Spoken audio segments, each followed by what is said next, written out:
Hey guys, in this video I will show you how you can fix FCNA26 unable to connect to EA servers.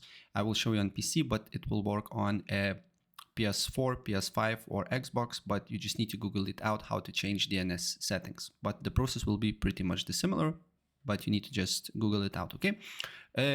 On PC, what you need to do here is to just right view network connections, right click on the internet properties, and then here press on Internet Protocol version 4, and then here on preferred DNS server you need to write 8.8.8.8 and alternate DNS server 8.8.4.4. Apply the changes, restart your console or PC, and the problem should be fixed on console.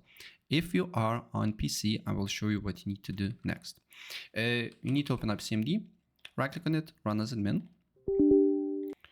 And here you need to write a few commands.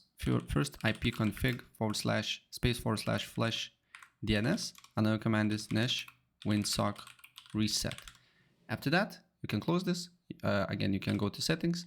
On settings, you need to go to network and internet, and then advanced network settings. And then here you need to network reset and reset your network. If you're using Wi-Fi, you need to put your Wi-Fi password again. If you're using internet cable, don't worry, you don't need to do here nothing.